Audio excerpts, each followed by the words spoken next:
नहमदुहु व नस्तईनुहु व नस्तगफिरुह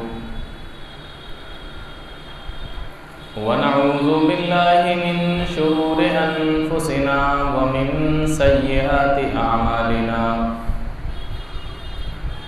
मन यहदिहिल्लाहु फला मुज़िल्ल लहु व मन युज़लिल फला हादिय लहु व अशहदु अल्ला इलाहा इल्लल्लाहु वहदहु ला शरीका लहु व अशहदु अन्ना मुहम्मदन अब्दुहु व रसूलुहु या अय्युहल्लज़ीना आमनुत्तक़ुल्लाहा हक़्क़ तुक़ातिहि व ला तमूतुन्ना इल्ला व अंतुम मुस्लिमून या अय्युहन्नासुत्तक़ू रब्बकुमुल्लज़ी ख़लक़कुम मिन नफ़्सिन वाहिदह व ख़लक़ मिनहा ज़ौजहा व बस्स मिनहुमा रिजालन कसीरन व निसाअ वत्तक़ुल्लाहल्लज़ी तसाअलूना बिही वल अर्हाम इन्नल्लाहा काना अलैकुम रक़ीबा या अय्युहल्लज़ीना आमनुत्तक़ुल्लाहा व क़ूलू क़ौलन सदीदा युस्लिह लकुम अअमालकुम व यग़फिर लकुम ज़ुनूबकुम व मन युतिइल्लाहा व रसूलहु फ़क़द फ़ाज़ फ़ौज़न अज़ीमा अम्मा बअदु फ़इन्ना ख़ैरल हदीस किताबुल्लाह व खैरल हदी हदी मुहम्मदिन सल्लल्लाहु अलैहि वसल्लम व शर्रल उमूरि मुहदसातुहा व कुल्लु मुहदसतिन बिदअह व कुल्लु बिदअतिन ज़लालह अज़्ज़लालतु फिन्नार अऊज़ु बिल्लाहिस समीइल अलीम मिनश शैतानिर रजीम बिस्मिल्लाहिर रहमानिर रहीम मन अमिला सालिहन मिन ज़करिन औ उन्सा व हुवा मुमिनुन फलनुहयियन्नहु हयातन तय्यिबह व लनजज़ियन्नहुम अजरहुम बिअहसनि मा कानू यअमलून। मुहतरम सामईन, नौजवान साथियों, पर्दा नशीन ख्वातीन और प्यारे बच्चों,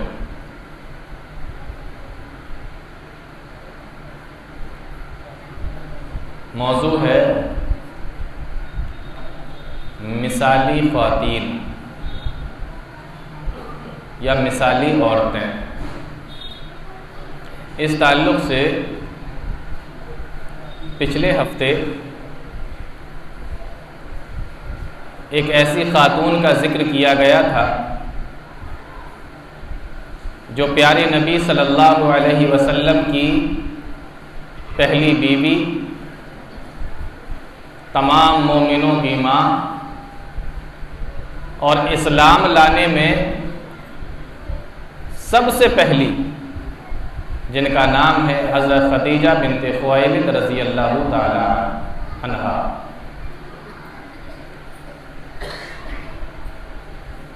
तो पिछले हफ्ते ये जिक्र किया गया था कि सबसे पहले इस्लाम किसने कबूल किया और जिनका नाम था हज़रत खदीजा बिन्ते खुवैलिद। आज आप लोगों को ये बताना है कि इस्लाम की खातिर, दीन की खातिर, कलमे की खातिर, अल्लाह की तौहीद की खातिर, अल्लाह के इकरार करने, अल्लाह की तौहीद के इकरार करने और प्यारे नबी सल्लल्लाहु अलैहि वसल्लम की रिसालत की गवाही देने की खातिर वो कौन है जिसने सबसे पहले पूरी तारीख़ इस्लाम के अंदर अपनी जान को अल्लाह के सपुर्द कर दिया, अल्लाह की राह में शहीद हो गए? कौन है? आपको ये जानकर हैरत होगी, आपको ये जानकर हैरत होगी कि अल्लाह की खातिर, दीन की खातिर, इस्लाम की खातिर, तौहीद की खातिर प्यारे नबी की रिसालत की गवाही की खातिर सबसे पहले जिसने अपनी जान दी वो कोई मर्द नहीं, वो एक औरत है और एक लेडी है। कितने ताज्जुब की बात है कि इस्लाम प्यारे नबी सल्लल्लाहु अलैहि वसल्लम के ऊपर जो सबसे पहले जिसने नबी करीम सल्लल्लाहु अलैहि वसल्लम की बातों को सुनकर इस्लाम कबूल किया वो भी एक औरत, और इस्लाम की खातिर जिसने सबसे पहले जान दी वो भी एक औरत। इस्लाम लाना सबसे पहले जो इस्लाम लाया वो मर्द नहीं, और इस्लाम की खातिर जिसने सबसे पहले जान दी वो भी मर्द नहीं। इससे पता चलता है कि उस दौर की औरतें किस तरीके की हुआ करती थी और आज के दौर की औरतें किस तरीके की। इस्लाम के खातिर जिसने सबसे पहले जान दी उनका नाम है हजरत सुमैया रजी अल्लाह ताला अन्हा। आप थोड़ा सा गौर करें और मेरी तरफ आपकी अगर तवज्जो है तो मैं आपको एक बात बताऊं जो आपने आज से पहले शायद हो सकता न सुनी।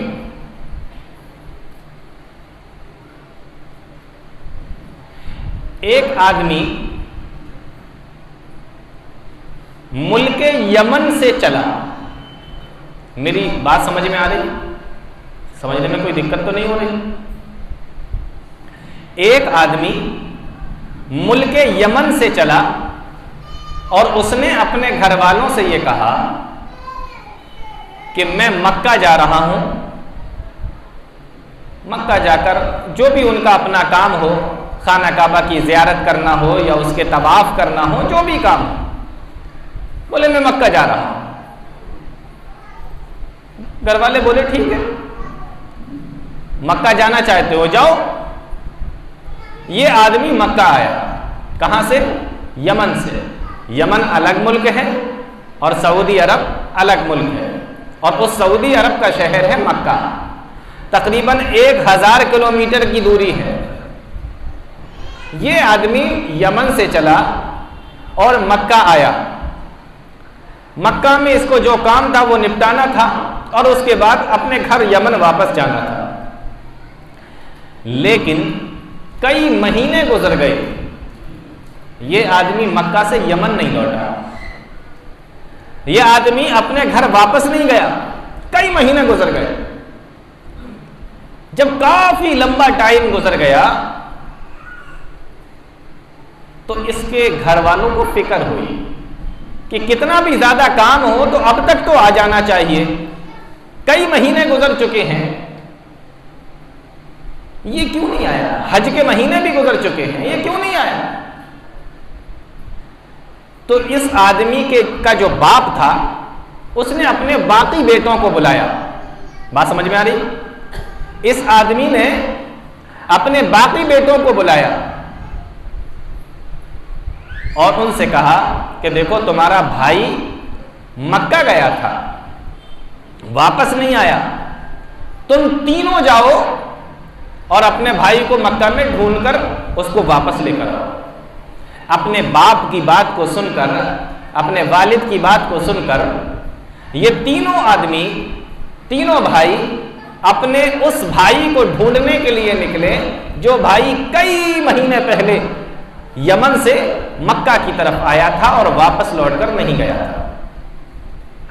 ये तीनों भाई कौन थे? ये तीनों भाई, एक का नाम हारिस, एक का नाम मालिक और एक का नाम यासिर। ठीक है ना? इतनी बात समझ में आ गई? ध्यान मेरी तरफ कीजिए, वो जो उधर काम कर रहे हैं उनको करने दीजिए। तो ये तीनों भाई यमन से चले अपने भाई को ढूंढने के लिए मक्का, हारिस, मालिक और यासिर। तो अब ये तीनों भाई मक्का आए।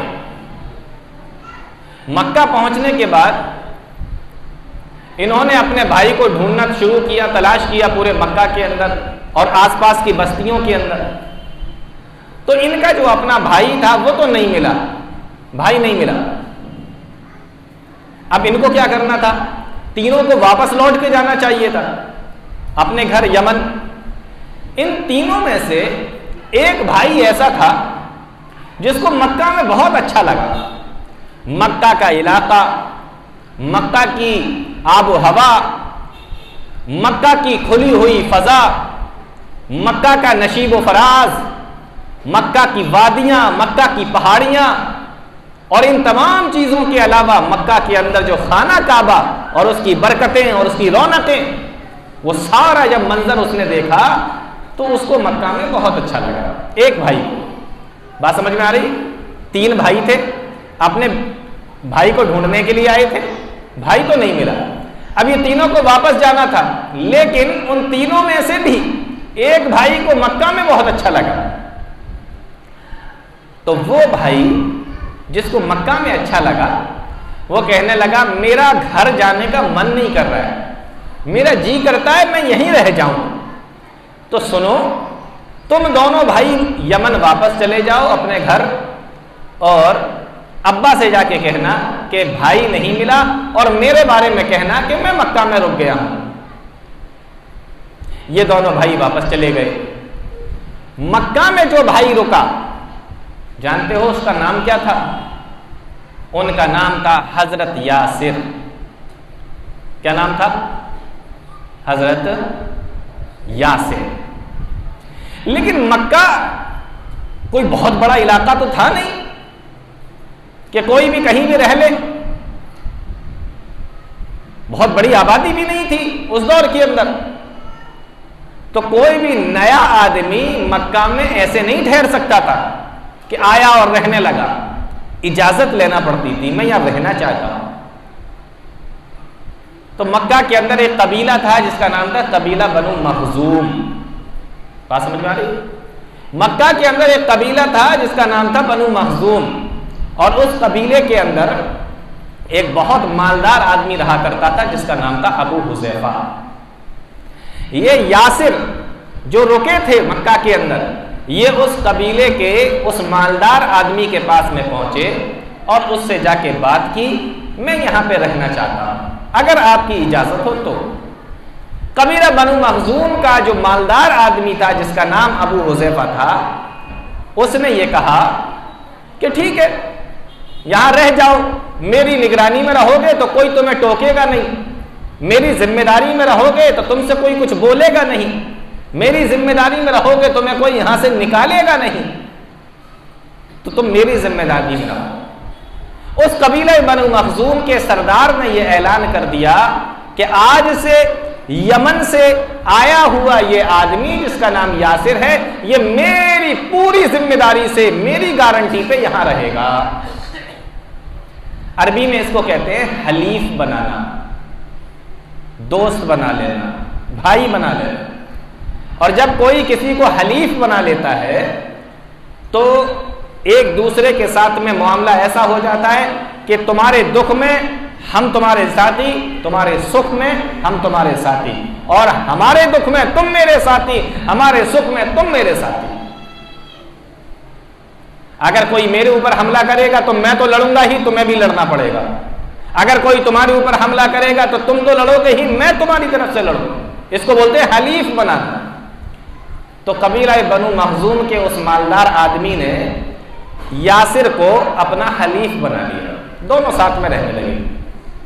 हजरत यासिर मक्का के अंदर उस मालदार आदमी की निगरानी में रहने लगे। वक्त बीतता गया।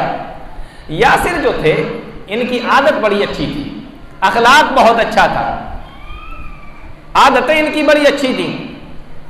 उस कबीला मखजूम के उस मालदार आदमी को इनकी आदतें, इनकी बातें, इनके अखलाक बहुत अच्छे लगे। तो उसने अपने साथ में अपने काम में शामिल कर लिया, और उसी मालदार आदमी के घर में एक बहुत ही नेक लौंडी थी। गौर से सुनो, उसी मालदार आदमी के घर में एक बहुत नेक लौंडी रहा करती थी। लौंडी जानते हैं ना, एक होता है गुलाम, जो मर्द होता है वो होता है गुलाम, और जो औरत होती है उसको बांदी कहते हैं, कनीज कहते हैं, लौंडी कहते हैं। तो उस मालदार आदमी के घर में, अबू हुज़ैफा के घर में एक बहुत ही नेक लौंडी रहा करती थी, नेक बांदी रहा करती थी, जिनका नाम क्या था? जिनका नाम क्या था? हजरत सुमैया रजी अल्लाह ताला अन्हा। तो उस मालदार आदमी ने यासिर की शादी अपनी लौंडी को आजाद करके, अपनी उस बांदी को आजाद करके यासिर की शादी करा दी हजरत सुमैया रजी अल्लाह ताला अन्हा से, हजरत सुमैया से। दोनों मियां बीवी आपस में रहने लगे मक्का के अंदर। अल्लाह ताला ने इनको दो बेटे दिए, एक का नाम था अब्दुल्ला, एक का नाम था अम्मार। अब्दुल्ला का बचपन ही में इंतकाल हो गया, तो एक बेटा अम्मार इनके पास में था। चूंकि ये अपने कबीले का बहुत मालदार आदमी था अबू हुज़ैफा, तो ये इन दोनों मियाँ बीवी और बच्चे का बड़ा ख्याल रखा करता था। मोहब्बत, हमदर्दी, शफकत, पैसा, सारी चीज़ों का बड़ा ख्याल रखा करता था।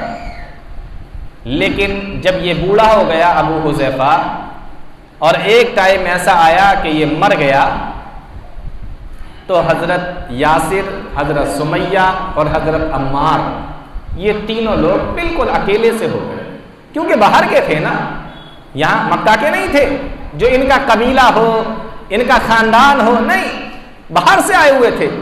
और वो सुमैया, वो गुलाम थी, बांदी थी, उनका भी कोई खानदान नहीं। तो अब ये तीनों अलग से हो गए। हालात यहां तक पहुंचे, उसके मरने की वजह से हालात यहां तक पहुंचे कि खाने को भी नहीं रहा, खाएं क्या ये भी नहीं रहा। तो यासिर मक्का के सरदारों के ऊंट चराया करते थे, काम करने लगे। मक्का के सरदारों के ऊंट चराया करते थे, और इनकी बीवी सुमैया मक्का के सरदारों के घरों में जाकर बर्तन मांजती, काम करती, सफाई करती, कपड़े धुलती, ये इनका काम था। तब जाके इनको 2 वक्त की रोजी रोटी मिलती।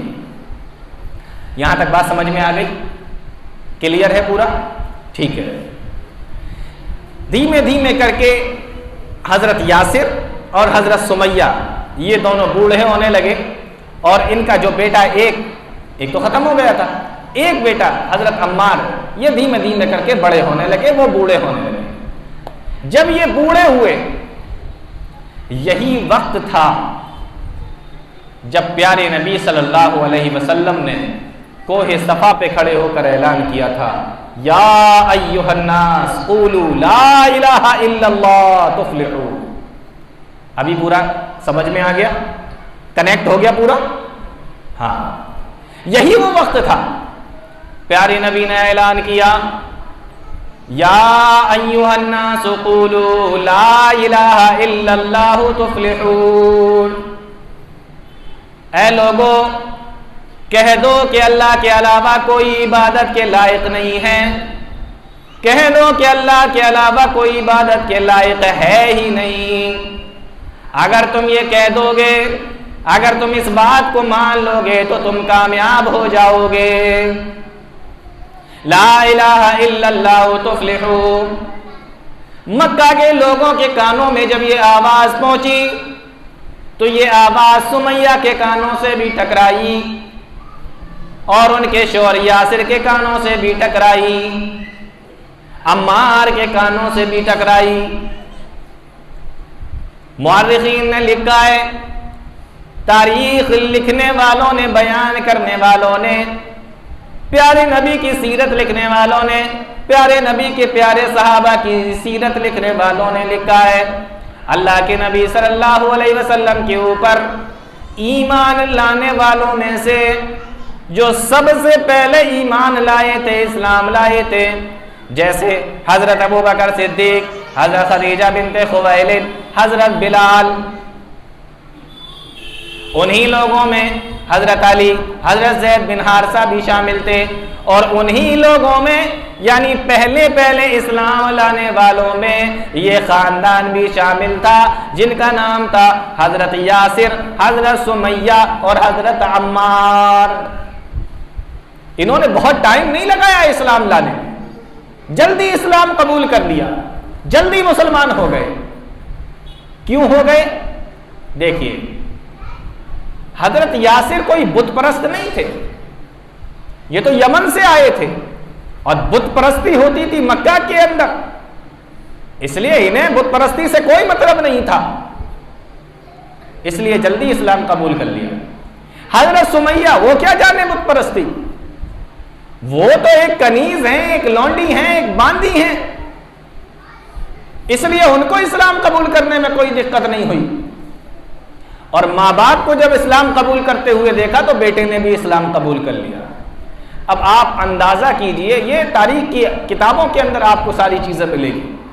आप अंदाजा कीजिए कि एक ऐसा घराना जो मक्का का नहीं है, मक्का के अंदर उसका खानदान नहीं, मक्का के अंदर उसका कबीला नहीं, और निहायत ही गरीब कमजोर, बकरियां और ऊंट चराने का काम, मक्का के घरों के अंदर बर्तन और झाड़ू करने का काम, जिसका ये काम हो और वो ऐसे वक्त में ला इलाहा इल्लल्लाह कह दे, अल्लाह की तौहीद का इकरार कर ले, प्यारे नबी सल्लल्लाहु अलैहि वसल्लम की रिसालत की गवाही दे दे, आप सोचो मक्का वालों ने उनके साथ में क्या किया हो।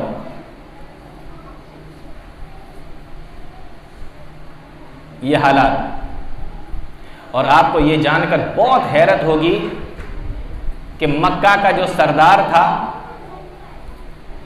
अबू जहल, मुशरिकीन मक्का का सरदार अबू जहल, ये भी कबीला बनु मखजूम का था। कौन से कबीले का? जिस कबीले के मालदार आदमी ने अपने कबीले में पनाह दी थी हजरत यासिर को, उसी कबीले का ही था अबू जहल, कबीला बनु मखजूम का। उसने जब ये देखा कि बेटा जब तुम यमन से आए थे तो तुम्हारे पास रहने को नहीं था, जब तुम यमन से आए थे तुम्हारे पास ठहरने को नहीं था, हमने तुम्हें पनाह दी, हमने तुम्हें जगह दी, हमने तुम्हें मकान दिया, हमने तुम्हें घर दिया, हमने तुम्हारे यहाँ शादी कराई, हमने तुम्हारा यहाँ ख्याल रखा, और आज तुमने मोहम्मद रसूलुल्लाह सल्लल्लाहु अलैहि वसल्लम की बात को सुनकर तौहीद का इकरार कर लिया, हमारे बाप दादा के दीन से फिर गए। उसे इस बात पर बड़ा गुस्सा है। बात समझ में आ रही? ये कड़ियां जुड़ रही हैं आपस में, ये पूरी समझ में आ रहा है। अब आप अंदाजा कर सकते हैं, एक तो उनके झूठे माबूदों का इनकार, और दूसरा उन्हीं के कबीले के ये रहने वाले। अबू जहल को बड़ा गुस्सा आया। मुअर्रिखीन ने लिखा है, निहायत ही गरीब लोग थे ये तीनों, छोटा सा खानदान था। हजरत यासिर थे, हजरत सुमैया थी, और एक उनका बेटा। कोई मक्का के अंदर उनका पुरसाने हाल नहीं, कोई कबीला नहीं, कोई खानदान नहीं। मक्का के मुशरिक आते, मक्का के बड़े बड़े सरदार आते, इन तीनों को पकड़कर और अपने साथ में लेकर जाते। गर्मियों का मौसम होता, आज भी गर्मी का टाइम है, आपको अंदाजा हो रहा होगा कि कितनी ज्यादा गर्मी है। अगर एसी ना लगाया जाए और एसी में ना बैठा जाए तो पसीना रुकने का नाम नहीं लेता, चाहे आप कूलर के अंदर बैठे हो, कूलर की हवा खा रहे हो या पंखे की हवा खा रहे हो, ऐसा मौसम है। आप अंदाजा करो, ये तो हमारे मुल्क की गर्मी है, अरब का मुल्क जिसके अंदर यहां से कहीं ज्यादा गर्मी पड़ती है। और उस दौर की बात है, ये तीनों को पकड़ कर लाया जाता, अरब की तपती हुई रेत के ऊपर इनको लिटा दिया जाता, तपती हुई गरम गरम रेत के ऊपर इनको लिटा दिया जाता। ऊपर से सूरज की गर्मी, सूरज की तपिश, सूरज की गर्मी, धूप बहुत तेज हो रही है, और इनको उस पथरीली जमीन के ऊपर, गर्म पत्थर के ऊपर, सख्त जमीन के ऊपर लिटा दिया जाता था। बाज़ मुअर्रिखीन ने लिखा है कि इनको धूप के अंदर सख्त पत्थरों के पास में बांध दिया जाता। बाज़ मुअर्रिखीन ने लिखा है कि सिर्फ ऐसे ही नहीं बांधा जाता, बल्कि लोहे के कपड़े इनको पहना दिए जाते। जो धूप की वजह से और ज्यादा गर्म हो जाते, और सुबह के वक्त में इनको लाया जाता, जब तक सूरज डूब नहीं जाता, सूरज की रोशनी खत्म नहीं हो जाती, तब तक इनको वहीं उसी मैदान के अंदर रखा जाता था।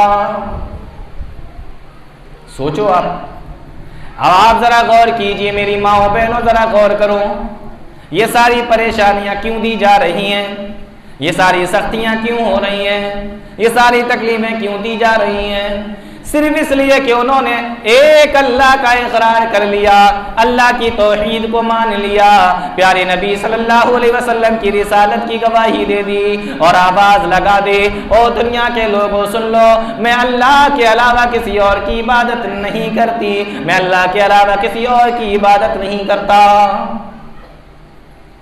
मेरा सजदा अल्लाह के लिए, मेरा रुकू अल्लाह के लिए, मेरा क़याम अल्लाह के लिए, मेरी नजर और नियाज अल्लाह के लिए, मेरी कुर्बानी अल्लाह के लिए, मेरी दुआएं अल्लाह के लिए, सारी की सारी अल्लाह से दुआएं भी मांगी जाएं तो सिर्फ अल्लाह रब्बुल आलमीन से मांगी जाए, सजदा किया जाए तो उसी के सामने किया जाए। इसीलिए तो उनको सजा दी जा रही है, इसीलिए तो उन्हें परेशान किया जा रहा है। रोजाना अबू जहल लेकर आता और आने के बाद में यही मुतालबा करता, ओ सुमैया के घराने वालों, ओ यासिर के घराने वालों, मेरे एक मुतालबे को पूरा कर लो, अल्लाह का इनकार कर दो, अल्लाह की तौहीद से फिर जाओ, अल्लाह की तौहीद से बाज आ जाओ, तुम्हें छोड़ दिया जाएगा, माफ कर दिया जाएगा, तुम्हें दुनिया की परेशानियों से बचा लिया जाएगा। सिर्फ एक अल्लाह की तौहीद का इनकार कर दो, तुमने जो नबी को मुहम्मद रसूलुल्लाह माना हुआ है इसका इनकार कर दो, तुम्हें छोड़ दिया जाएगा। किस लिए सताया जा रहा है, किस लिए परेशान किया जा रहा है? आप अंदाजा करें, ईमान भी कितनी जबरदस्त चीज होती है, ईमान भी कितनी बड़ी चीज होती है। बार बार मुतालबा किया जाता, सताया जाता, परेशान किया जाता, लेकिन जबान से सिर्फ यही कलमा अदा होता, ला इलाहा इल्लल्लाह मुहम्मदुर रसूलुल्लाह। मैं गवाही देती हूं कि अल्लाह के अलावा कोई इबादत के लायक नहीं, मैं गवाही देती हूं कि मोहम्मद सल्लल्लाहु अलैहि वसल्लम अल्लाह के रसूल। ये हजरत सुमैया है, ये हजरत यासिर है और ये हजरत अम्मार है, तीनों के तीनों बंधे हुए हैं। रोजाना का यही काम, सुबह के वक्त में तीनों को लाया जाता, बचाने आए तो कौन आए, खानदान तो है नहीं, कबीला तो है नहीं, बाहर से आए हुए लोग हैं, परेशान हाल लोग हैं, लोगों के घरों के अंदर काम करने वाले लोग हैं, इनको कौन बचाने आएगा, इनको कौन छुड़ाने के लिए आएगा। रोजाना यही काम होता।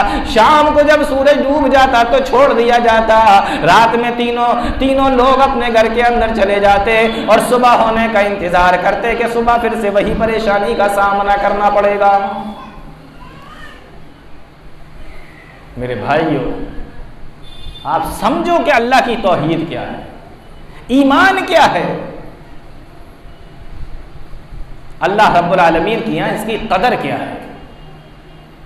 इसीलिए प्यारे नबी सल्लल्लाहु अलैहि वसल्लम ने एक हदीस के अंदर इरशाद फरमाया था, बड़ी साफ सरी हदीस है।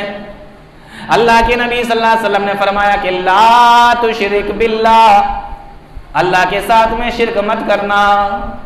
अल्लाह के नबी, क्या कभी ऐसे हालात आ जाएं कि जान की बाजी लगी हुई है, बेटा बीमार है या घर के अंदर कई साल हो गए शादियां नहीं हुई हैं, या शादियां हो गई हैं तो बच्चे नहीं हो रहे हैं, क्या कभी इस तरीके के हालात आ जाएं तो क्या गैरुल्लाह से दुआ कर सकते हैं, क्या गैरुल्लाह से मदद मांग सकते हैं, क्या किसी और के सामने सजदा कर सकते हैं, क्या किसी और के सामने हाथ फैला सकते हैं, क्या किसी और के सामने झोलियां फैला सकते हैं। मेरे नबी ने इरशाद फरमाया था, इन कुतिलता औ हुर्रिकता, ओ मेरे साथियों, ओ मेरे मानने वालों, ओ मेरी उम्मतियों, ला तुशरिक बिल्लाहि इन कुतिलता औ हुर्रिकता, अगर तुम्हें कत्ल भी कर दिया जाए तब भी तुम अल्लाह के साथ में शिरक ना करना, और अगर तुम्हें जला भी दिया जाए तब भी तुम अल्लाह के साथ में शिरक न करना।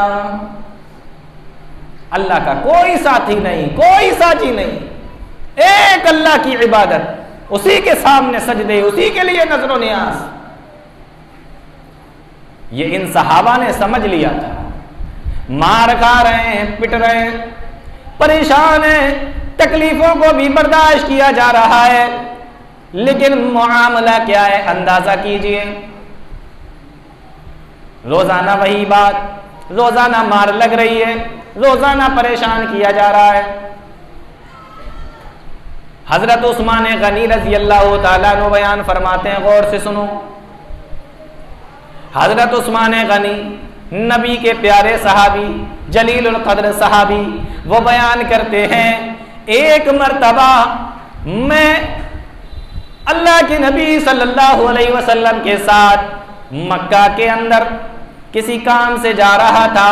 प्यारे नबी मेरा हाथ पकड़े हुए थे और हम दोनों वादिये बतहा से गुजर रहे थे। एक जगह का नाम है, वहां से गुजर रहे थे। हजरत उस्मान गनी रज़ी अल्लाह ताला अन्हु कहते हैं, जब हम वादिये बतहा के अंदर पहुंचे, हमने एक अजीब व गरीब मंजर देखा। वो अजीब व गरीब मंजर ये था, हमने देखा कि मक्का के सरदार इकट्ठा है, मक्का के मुशरिक इकट्ठा है, और वो इन्हीं 3 लोगों को घसीट कर लेकर आए, हजरत यासिर को, हजरत सुमैया को और हजरत अम्मार को, यानी हजरत यासिर, हजरत सुमैया और उनके बेटे अम्मार को, तीनों को घसीट कर लेकर आए और वादिये बतहा के अंदर लाकर उनको बांध दिया और सजाएं दे रहे हैं, तकलीफें दे रहे हैं, परेशान कर रहे हैं, मार लगा रहे हैं। हजरत उस्मान गनी रज़ी अल्लाह ताला अन्हु फरमाते, सजाएं ऐसी दी जा रही थी, परेशान इतना किया जा रहा था, तकलीफें ऐसी दी जा रही थी कि देखने वालों के रोंगटे खड़े हो जाएं, देखने वाले के दिल दहल जाए, इतना मार रहे हैं सारे के सारे मिलकर। एक ही मुतालबा, फिर जा शिरक कर ले, अल्लाह को छोड़ दे, प्यारे नबी को छोड़ दे, इन बुतों के सामने भी सजदे कर, अल्लाह के अलावा दूसरे लोगों के सामने भी झुक, अल्लाह के अलावा दूसरे लोगों के सामने भी सजदे कर, इनके सामने भी दुआएं मांग, इनसे भी दुआएं मांग। एक ही मुतालबा। हजरत उस्मान गनी रज़ी अल्लाह ताला अन्हु फरमाते हैं, तकलीफें दी जा रही हैं, मार लगाई जा रही है और हालात ऐसे हैं कि देखने वाले के रोंगटे खड़े हो जाएं।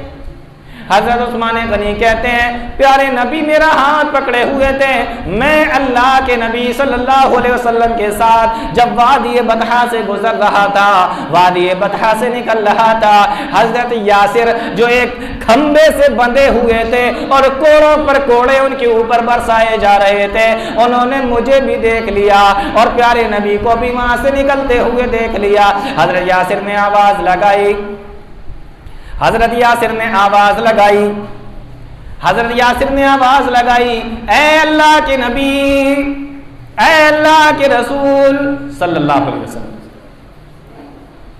हजरत यासिर ने आवाज लगाई, प्यारे नबी ने देखा, कहने लगे, ऐ अल्लाह के नबी, ये जुल्म हम पर कब तक होगा? क्या हमें ऐसे ही सताया जाता रहेगा?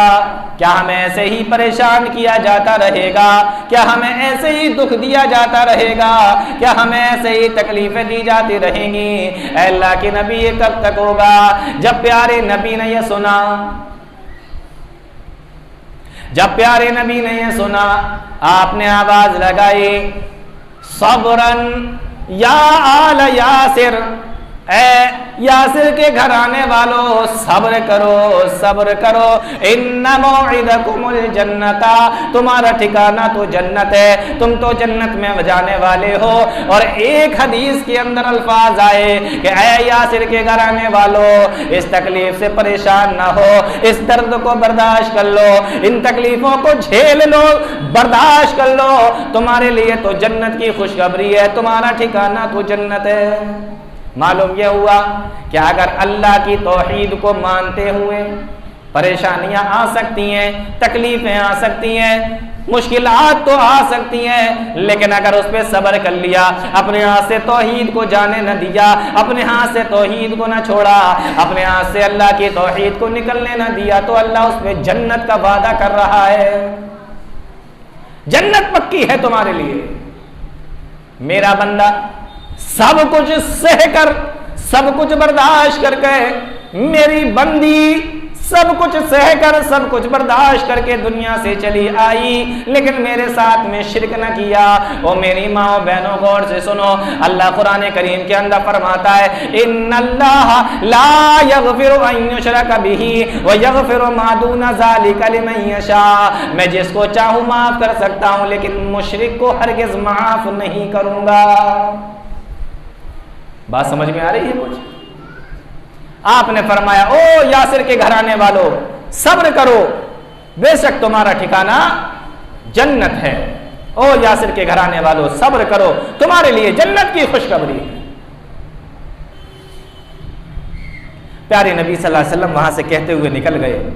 हजरत उस्मान गनी फरमाते हैं, हम थोड़े से लोग थे, चंद लोग इस्लाम लाए थे, और बेबसी का आलम यह था कि छुड़ा नहीं सकते थे कि तुम इनके साथ में ऐसा क्यों कर रहे हो।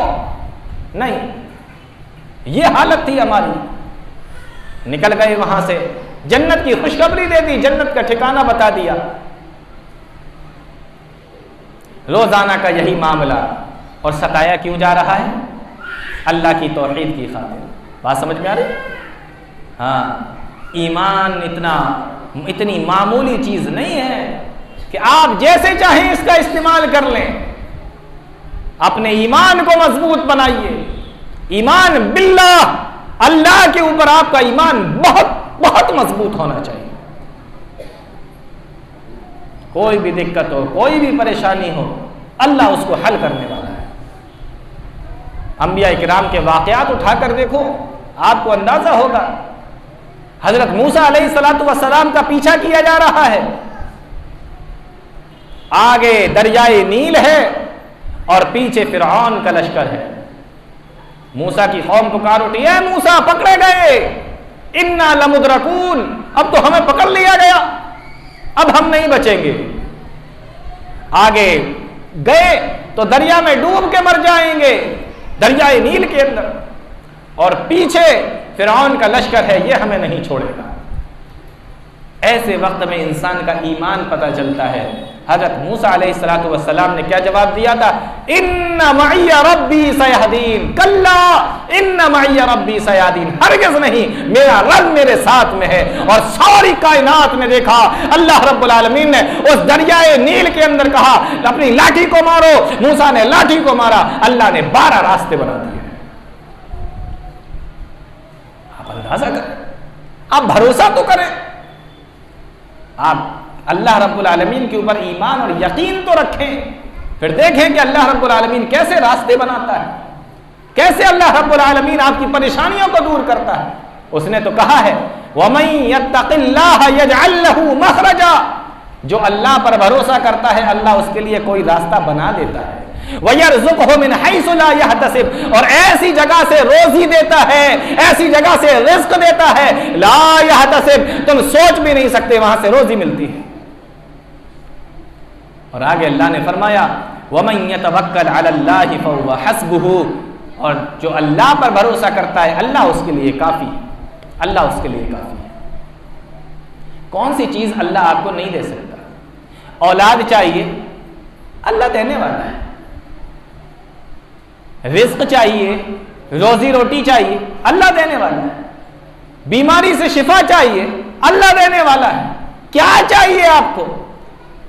सब कुछ अल्लाह रब्बुल आलमीन देने वाला है, लेकिन आपका ईमान अल्लाह रब्बुल आलमीन पर होना चाहिए।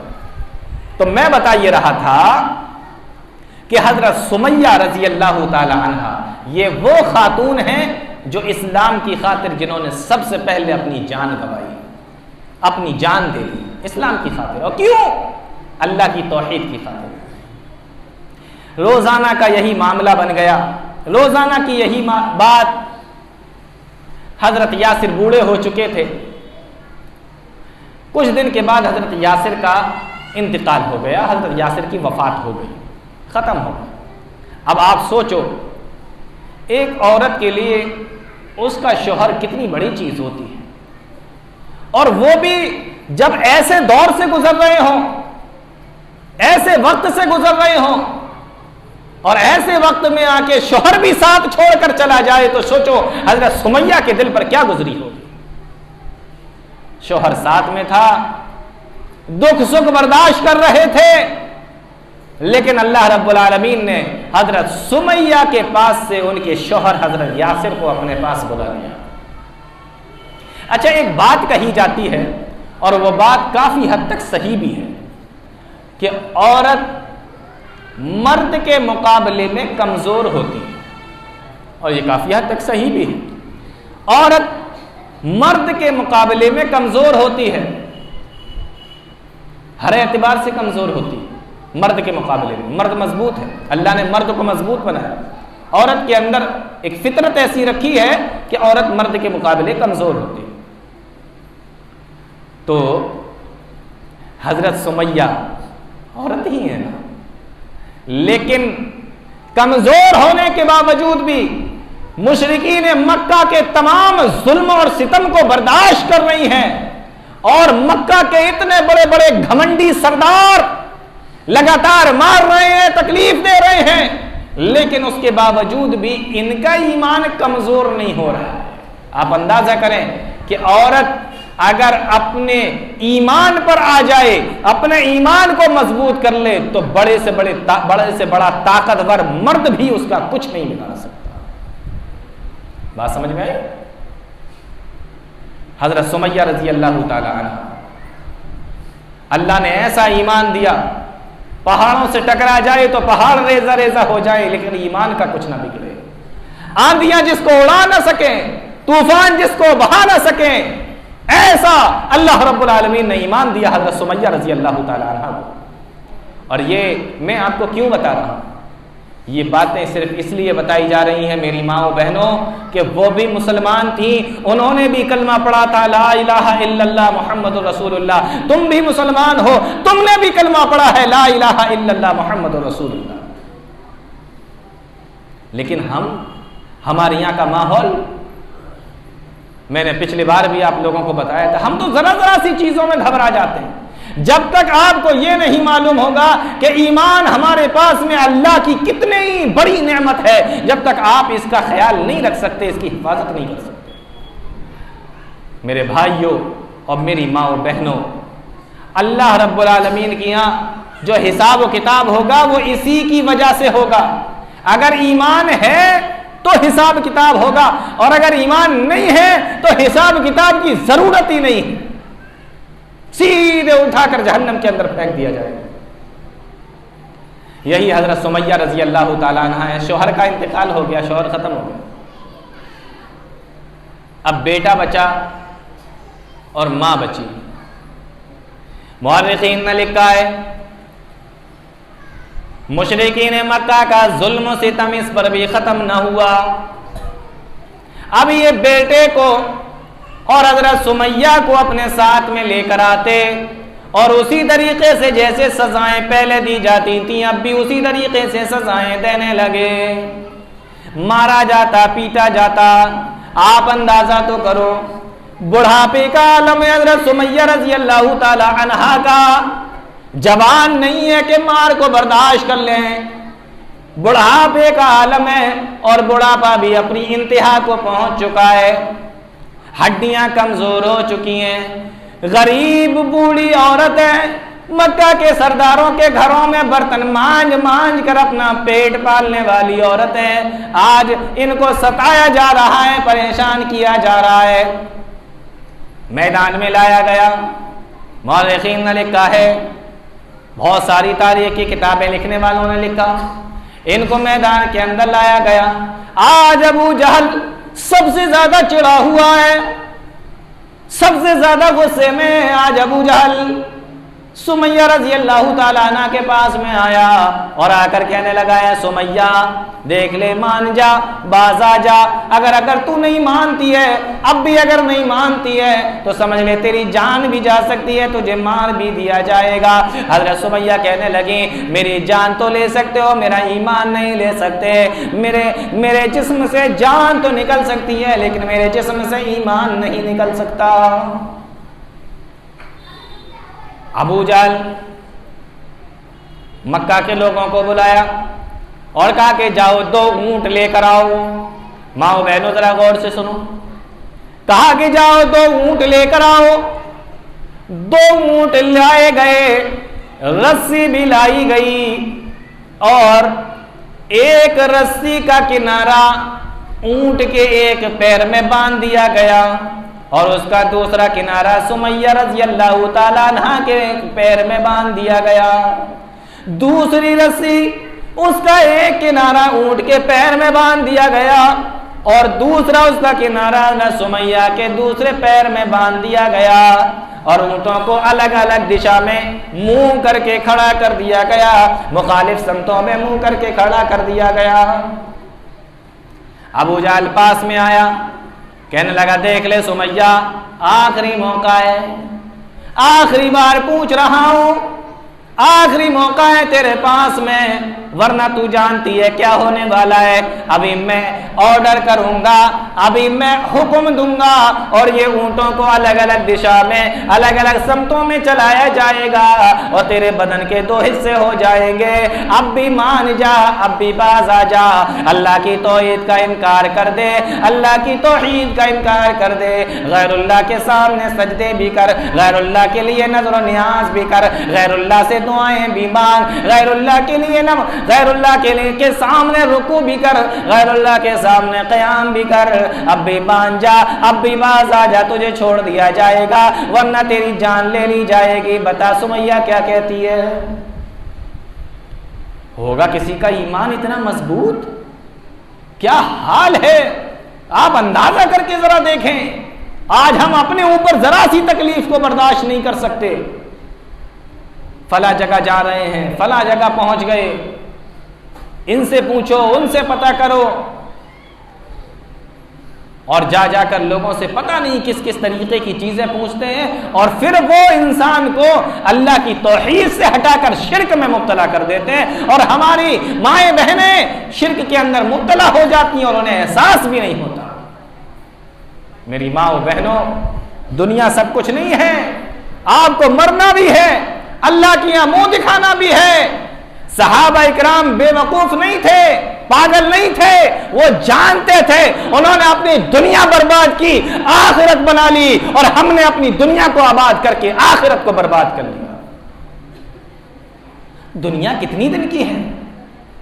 60 साल, 70 साल, 20 साल, 10 साल, जिसका जब बुलावा आ जाता है वो खत्म हो जाता है। लेकिन आखिरत हमेशा हमेश की है, इसलिए आखिरत को हमेशा अपनी नजर में रखो, आखिरत की हमेशा फिक्र करो। अगर ईमान ना रहा, तौहीद ना रही, अल्लाह की यहाँ क्या मुंह दिखाओगे? क्या फैसला होगा? क्या लेकर जाओगे?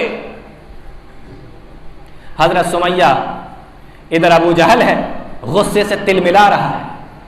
आज 12 को ज्यादा ही चढ़ा हुआ है, आज गुस्सा को ज्यादा ही है। और इधर हजरत सुमैया है। अबू जहल की तिल मिलाहट को देखा तो चेहरे पे मुस्कुराहट आ गई। अल्लाह अकबर। ऐसे वक्त में मुस्कुराना कितनी बड़ी बात है। मौत सामने हो और आदमी मुस्कुरा दे, यह है अल्लाह रब्बुल आलमीन की तरफ से जो ईमान मिलता है ना, उसकी मजबूती है ये। अबू जहल गुस्से से सुर्ख हो रहा है, सुमैया के चेहरे पे मुस्कुराहट। कहने लगा मान जा, बाज आ जा, वरना अभी तुझे 2 टुकड़ों के अंदर बांट दिया जाएगा। हजरत सुमैया ने भी देख लिया कि ये मानने वाला नहीं है, लगता है मेरा बुलावा आ गया, अब मेरे चल चलाओ का वक्त आ गया। अबू जहल से कहने लगी है, अबू जहल तू और तेरे मक्का के जितने भी सरदार हैं मुझे अपने ईमान से हिला न सके। मैं अल्लाह के पास में तौहीद को लेकर जा रही हूँ, ईमान को लेकर जा रही हूँ, अपने सही अकीदे को लेकर जा रही हूँ। और फिर आसमान की तरफ हाथ उठाए हजरत सुमैया रज़ी अल्लाह ताला अन्हा ने और दुआ की, ऐ मेरे अल्लाह, ऐ मेरे रब, ऐ मेरे परवरदिगार, जब मुझे मौत आए तो ईमान पर आए, मैं हालत ईमान ही में इस दुनिया से जाऊं, तेरे पास में आऊं। और ऐ मेरे परवरदिगार, ये जो मेरा चेहरा है जिसके ऊपर अभी मुस्कुराहट है, ये ईमान की जो बरकत है, ईमान की जो ताजगी है। ऐ मेरे परवरदिगार, अगर मेरे जिस्म के 2 टुकड़े भी कर दिए जाए तब भी मेरे इस चेहरे की हिफाजत करना, मेरे चेहरे को बिगड़ने न देना। अल्लाह से दुआ की, दुआ भी कबूल हो गई। इधर अबू जहल ने मक्का के लोगों से कहा कि ऊंटों को आगे बढ़ाया जाए। आप अंदाजा करो क्या आलम होगा। एक बूढ़ी सी औरत जो कमजोर है, बूढ़ी सी भी है, हड्डियां भी कमजोर हो चुकी हैं, अपने बुढ़ापे की इंतहा को पहुंच चुकी है। ऐसी बूढ़ी औरत के ईमान का अंदाजा तो कीजिए कि ईमान कितना ज्यादा मजबूत होगा। इधर अबू जहल ने ऐलान कर दिया, इधर ऊंटों ने चलना शुरू किया और इधर ऊंटों ने बढ़ना शुरू किया। 2 ऊंट थे, दोनों मुखालिफ सिमत में चले। कायनात ने देखा, जमीन और आसमान इस बात पर गवाहे कि वही सुमैया रज़ियल्लाहु ताला अन्हा जो अभी जीती जागती थी, बात कर रही थी, अल्लाह रब्बुल आलमीन की तौहीद की खातिर आज उन्होंने अपनी जान दे दी और सुमैया रज़ियल्लाहु ताला अन्हा के बदन के 2 टुकड़े हो गए। अल्लाह अकबर, 2 टुकड़े हो गए हजरत सुमैया के। लेकिन दुआ कबूल हुई, दुआ कबूल हुई। हजरत सुमैया का इंतकाल हो गया, शहीद हो गई। हजरत सुमैया की दुआ कबूल हुई, अल्लाह ने चेहरे को बचा लिया। 2 टुकड़े हुए तो जरूर, लेकिन चेहरे को अल्लाह ने बचा लिया। और आखिरी वक्त में जो मुस्कुराहट हज़रत सुमैया के चेहरे पर थी, वो मुस्कुराहट अल्लाह ने उनके चेहरे पर मरने के बाद भी बाकी रखी। जब अबू जहल ने देखा कि मैंने सुमैया के 2 टुकड़े करवा दिए लेकिन चेहरे पे मुस्कुराहट है, अबू जहल कहने लगा, ओ लोगों, मैंने सुमैया को मौत के घाट तो उतार दिया, लेकिन मैं सुमैया के चेहरे से मुस्कुराहट न छीन सका। पछताता था बाद में, बहुत पछताता था कि मैंने मार तो दिया लेकिन मैं उस बूढ़ी औरत के चेहरे से मुस्कुराहट को न छीन सका। मेरी माँ बहनों, जरा गौर करो, क्यों जान दे दी उन्होंने? सिर्फ अल्लाह की तौहीद की खातिर, अपने ईमान को बचाने के लिए, अपने अकीदे को दुरुस्त रखा। हमारे यहां कोई बीमार हो जाए तो हमारे अकीदे बिगड़ जाते हैं। फला के पास चले जाओ, वो ये बना कर दे देंगे, वो ये करके दे देंगे, ये हम लोग करते हैं। आप ये देखो कहीं वो हमारा ईमान तो नहीं बिगाड़ दे रहा, हमारे हाथ से तौहीद तो नहीं चली जा रही, हमारे हाथ से तौहीद तो नहीं खिसक रही। और अल्लाह की कसम, अगर तौहीद नहीं रही हमारे पास तो अल्लाह के यहाँ क्या मुंह लेकर जाओगे और क्या हिसाब व किताब दोगे? तो प्यारे नबी सल्लल्लाहु अलैहि वसल्लम की ये सहाबिया, मैंने आपको शुरू में भी बताया था कि सबसे पहले नबी पर ईमान लाने वाली कौन? हजरत खदीजा बिन्ते खुवैलिद, सबसे पहले ईमान लाने वाली। मेरी माओ बहनों, ये शरफ, ये मकाम, ये इज्जत अल्लाह ने औरतों को दिया कि नबी पर सबसे पहले ईमान भी एक औरत लेकर आई और इस्लाम की खातिर सबसे पहले जान भी एक औरत ने दी है। और आज औरतों ही का ईमान सबसे कमजोर हो गया है। जैसे चाहो उनको बहका दो, जैसे चाहो उनके ईमान को बिगाड़ दो। नहीं मेरी माओ बहनों, आपको अल्लाह पर भरोसा करना पड़ेगा, अपने ईमान को मजबूत करना पड़ेगा। तो मक्का की पथरीली जमीन पर हजरत सुमैया को शहीद कर दिया गया। मक्का की पथरीली जमीन पर हजरत सुमैया को शहीद कर दिया गया। मक्का की पथरीली जमीन से हजरत सुमैया को अल्लाह रब्बुल आलमीन ने जन्नत की हरी हरी घास की तरफ बुला लिया।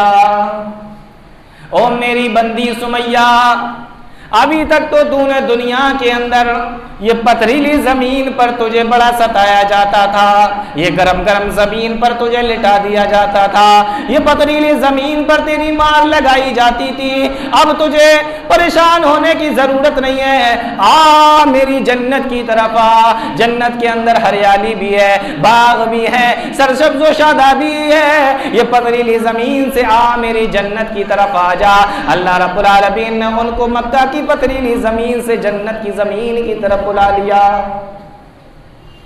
कैसी जन्नत जिसके बारे में कुरान ने कहा वसारिउ इला मगफिरतिन मिन रब्बिकुम व जन्नतिन अर्जुहस समावातु वल अर्ज, दौड़ो अल्लाह की मगफिरत की तरफ, अपने रब की जन्नत की तरफ और अपने रब की मगफिरत की तरफ दौड़ लगाओ, चलो नहीं दौड़ो। हाँ, आज हम क्या कर रहे हैं? हम नेक काम बहुत थोड़े थोड़े कर रहे हैं, मतलब हम बहुत धीमे धीमे चल रहे हैं। अल्लाह ने दौड़ने का हुक्म दिया है, आओ मेरी जन्नत की तरफ दौड़ कर आओ, और हम नेक अमल कम करते हैं, मतलब धीमे धीमे चलते हैं। नेक अमल ज्यादा हो जाएंगे मतलब आप तेज चल रहे हैं, और ज्यादा हो जाएंगे मतलब आप दौड़ रहे हैं। अल्लाह ने फरमाया चलना नहीं है, दौड़ना है। तो आओ मेरी जन्नत की तरफ, आओ मेरे मगफिरत की तरफ, इला मगफिरतिन मिन रब्बिकुम व जन्नतिन, और जन्नत कैसी है? अर्जुहस समावातु वल अर्ज, जिसकी चौड़ाई जमीन व आसमान के बराबर है, और इद्दत लिल मुत्तकीन, और जो मुत्तकियों के लिए तैयार की गई है, जिसके बारे में प्यारे नबी सल्लल्लाहु अलैहि वसल्लम ने एक हदीस के अंदर फरमाया था माला आइनुन रात, जन्नत ऐसी है जो किसी आंख ने न देखी, वला उज़्नुन समियत, न किसी कान ने सुनी, वला खतरा अला क़ल्बि बशरिन, न किसी के दिल में ख्याल आया कि वो कैसी है। ऐसी जन्नत की तरफ अल्लाह ताला ने उनको बुलाया। अल्लाह। हज़रत सुमैया रज़ी अल्लाह ताला अपने ईमान की हिफाजत की और अल्लाह रब्बुल आलमीन से मुलाकात की। फरमाया वस्साबिकून अस्साबिकून उलाइकल मुक़र्रबून फ़ी जन्नातिन नईम, जो सबकत करने वाले हैं वो सबकत करने वाले हैं। क्या मतलब? यानी जो ईमान में सबकत करने वाले, जो ईमान पहले लाए, वो जन्नत में भी पहले जाएंगे। उलाइकल मुक़र्रबून, ये अल्लाह के मुक़र्रब लोग हैं, फ़ी जन्नातिन नईम, जो नेमतों वाली जन्नत में होंगे। तो बदला क्या है? ईमान अगर मजबूत है, अकीदा अगर दुरुस्त है, तो उसका बदला सीधा और सीधा जन्नत है। यही प्यारे नबी सल्लल्लाहु अलैहि वसल्लम ने हमें और आपको बताया। हजरत सुमैया शहीद हो गई, बेटे अम्मार बचे। यासिर पहले खत्म हो चुके थे, ये अब खत्म हो गई, बेटे अम्मार बचे। अम्मार जवान थे, मक्का के लोगों की तकलीफों को बर्दाश्त कर रहे हैं, कोड़े खा रहे हैं, मार खा रहे हैं, गर्मी बर्दाश्त कर रहे हैं, तपिश बर्दाश्त कर रहे हैं, लेकिन जवान आदमी है, बर्दाश्त किया। अल्लाह के नबी सल्लल्लाहु अलैहि वसल्लम के पास आए और प्यारे नबी सल्लल्लाहु अलैहि वसल्लम के पास में आके कहा, पूरा वाकया सुनाया, हालात बताए। अल्लाह के नबी, वालिद का इंतकाल तो पहले हो चुका था, अब माँ को भी मार डाला, माँ को भी शहीद कर दिया, मेरी वालिदा भी अल्लाह की तौहीद की खातिर अपनी जान को अल्लाह के सपुर्द कर दिया। प्यारे नबी सल्लल्लाहु अलैहि वसल्लम ने जब ये सुना, अपने रहमत वाले हाथों को उठाया। रहमत वाले नबी ने जब ये सुना, अपने रहमत वाले हाथों को उठाया और दुआ की, ऐ अल्लाह, आले यासिर के खानदान पर, आले यासिर के घराने वालों पर जहन्नम की आग हराम कर दे। अल्लाहुम्मा ला तुअज़्ज़िब अहदम मिन आले यासिर बिन्नार, ऐ अल्लाह, आले यासिर के घराने वालों पर अल्लाह तू जहन्नम की आग को हराम कर दे। अल्लाह।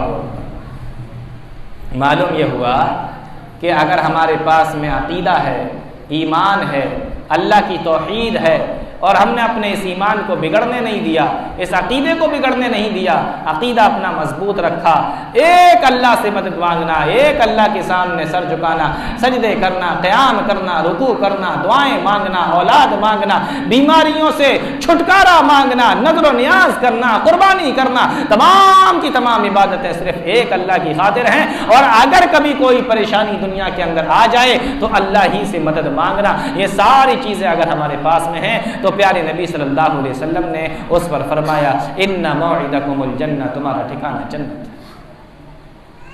तो मेरी माँ और बहनों, अपने ईमान को मजबूत बनाइए, और मेरे दोस्तों, मेरे साथियों, अपने ईमान को मजबूत कीजिए। अल्लाह ताला हम तमाम लोगों को नेक अमल की तौफीक अता फरमाए। पिछले बार मैंने आपको पहले ईमान लाने वाली हज़रत खदीजा के ताल्लुक़ से बताया था और इस बार मैंने आपको पहले शहीद होने वाली हज़रत सुमैया रज़ी अल्लाह ताला अन्हा के ताल्लुक़ से बताया। अल्लाह ताला हम तमाम लोगों को नेक अमल करने की तौफीक अता फरमाए। आमीन या रब्बल